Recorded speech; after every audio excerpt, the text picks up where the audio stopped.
হযরত মুসা আলাইহিসসালামের সময় কোনো একটি লোকের অবস্থা ছিল এইটাই, সে তওবা করে অবিচল থাকতে পারত না। তওবার পরক্ষণেই সে তার বিপরীত কাজে লিপ্ত হয়ে যেত। ২০ বছর ধরেই তার এই অবস্থা চলে। তারপর আল্লাহ পাক হযরত মুসা আলাইহিসসালামের নিকট ওহী পাঠালেন, হে মুসা, এ বান্দাকে বলে দাও আমি তার উপর অসন্তুষ্ট। হযরত মুসা আলাইহিসসালাম যখন তাকে এই খবর পৌঁছালেন, তখন সে খুব মর্মাহত হয়ে একজন মানবহীন প্রান্তরে চলে গেল এবং সে বলতে লাগলো, প্রভু হে, তোমার অন্তহীন দয়া কি শেষ হয়ে গেছে? না আমার নাফরমানি তোমার কোনো ক্ষতি করতে পেরেছে? তোমার অপুরন্ত মাগফিরাতের ভান্ডার কি খালি হয়ে গেছে?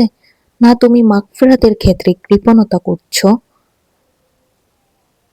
বান্দার কোনো পাপ কি এমন আছে যা তোমার আদি অন্তহীন দয়া ও ক্ষমতার চাইতে বড়?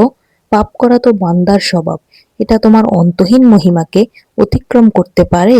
না, তা কিছুতেই নয়। আমি এটা বিশ্বাস করি।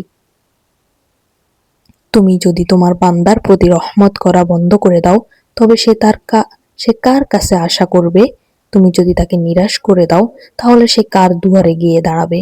তোমার এই দুর্ভাগার জন্য যদি তোমার দয়া ও ক্ষমার দরজা বন্ধ হয়ে থাকে, আর যদি শাস্তির ফয়সালাই আমার জন্য হয়ে থাকে, তাহলে তোমার সমস্ত বান্দার শাস্তি একা আমাকেই দাও। আমি সেই আযাব সকলের পক্ষ থেকে একাই বহন করব।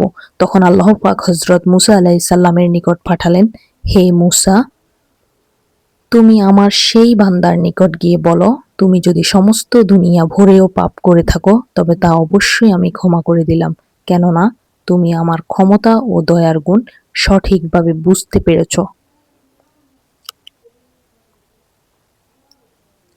হযরত মুহাম্মদ সাল্লাল্লাহু আলাইহি ওয়াসাল্লাম ইরশাদ করেন, আল্লাহর নিকট সবচেয়ে প্রিয় আওয়াজ হচ্ছে গুনাহ করার পর সেই তাওবাকারীর আওয়াজ, যে আল্লাহকে ডেকে বলে, ইয়া রব, আমাকে ক্ষমা করে দাও।